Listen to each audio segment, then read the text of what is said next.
नमस्कार दोस्तों, आप सभी में विराजमान परम पिता परमात्मा को मेरा नमस्कार। तो दोस्तों, आज एक कहानी कहने वाला हूं मैं आप लोगों से, जिसको सुनने के बाद आपके जीवन की दशा और दिशा बदल जाएगी। विश्वास कीजिए, आपकी पूरी सोच बदलने वाली है। तो एक बार एक किसान जो था वो काफी परेशान हो गया था मौसम के कारण।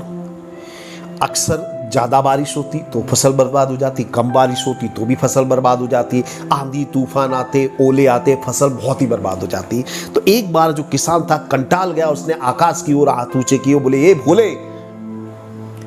तो इतने में भोले बाबा यानी भगवान शंकर प्रकट हुए। दोस्तों, वो जमाना था जब सीधे सादे लोग इस दुनिया में रहते थे।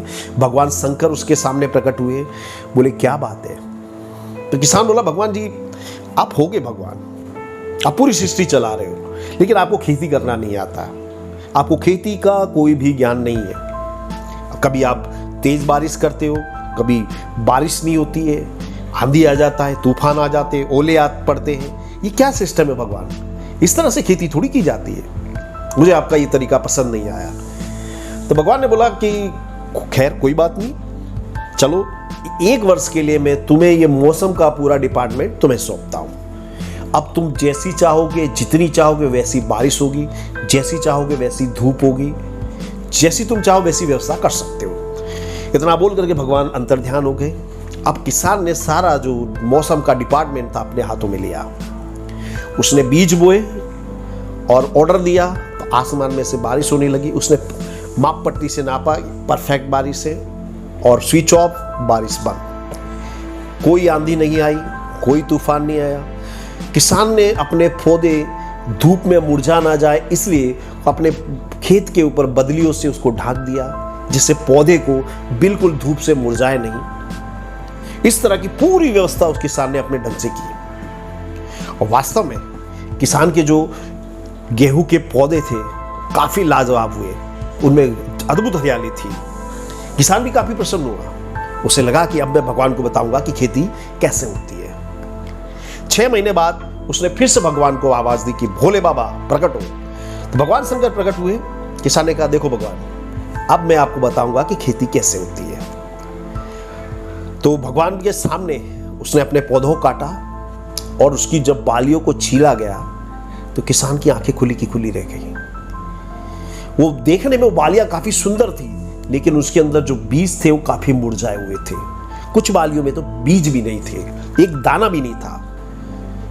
किसान तो काफी आश्चर्यचकित हुआ, उसके आंसू निकल आए। बोले, भगवान आप मेरे साथ चीटिंग कर रहे हैं। भगवान बोले, मैं कैसे चीटिंग कर रहा हूं? तुमने ही बारिश लाई, तुमने ही धूप लाए, मैंने तो कुछ किया नहीं, मैं कैसे जिम्मेदार हो सकता हूं? फिर भगवान ने बताया किसान को कि तुमने जो अपनी सुविधाएं दी अपने पौधे को, वो तुम्हारी सुविधाओं ने ही तुम्हारे पौधे को कमजोर बना दिया। जो मैं धूप देता हूं, जो मैं आंधी लाता हूं, जो तूफान आता है, ये तुम्हारे पौधों को कमजोर नहीं, ये ताकतवर बनाता है। आंधी तूफान से लड़के ही ये पौधे मजबूत होते हैं और उनकी जो ताकत होती है वो दाने के रूप में उत्पन्न होती है। जबकि तुमने क्या किया?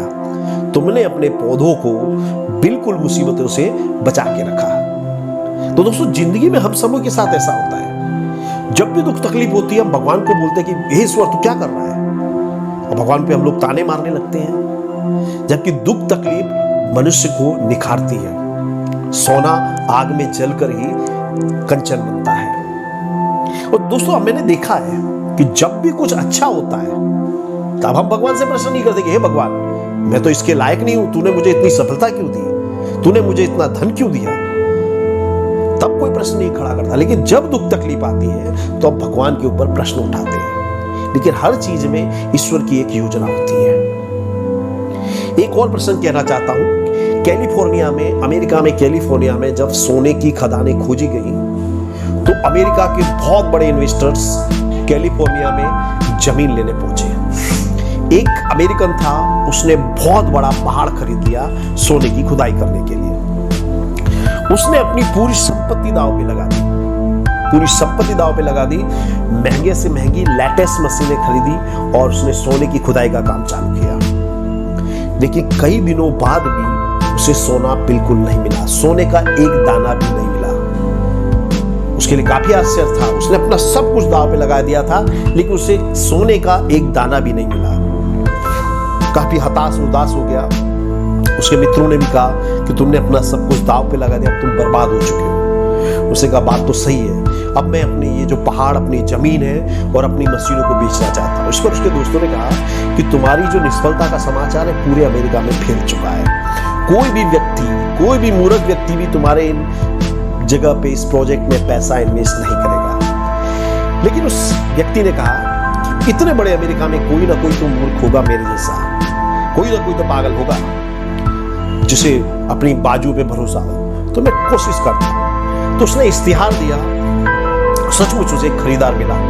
उसने $1 करोड़ में उस व्यक्ति से पूरा जमीन और मशीनें खरीदी और उसने मशीन से खुदाई काम किया। और सबसे बड़ी आश्चर्य की बात, सिर्फ एक हाथ गहराई में खोदने पर सोने की सबसे बड़ी खदान उस क्षेत्र में मिली।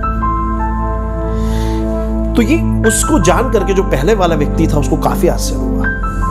दोस्तों, ये एक सत्य घटना है। ये घटना दिखाती है कि कई बार हम बहुत ही जल्दी हताश हो जाते हैं और अक्सर तो ये होता है कि किनारे पे आके कश्ती डूब जाती है। व्यक्ति जब अपनी सफलता के काफी करीब होता है तो जब वो अपना अंतिम कदम उठाने वाला होता है, लेकिन तभी वो हताश हो जाता है। लेकिन हिम्मत नहीं हारनी चाहिए। कोई भी कदम आपको सफलता की ओर ले जाता है, इसलिए हिम्मत नहीं हारना है। अगर आपको निष्फलता मिल रही हो तो आप अपनी दिशा बदलिए।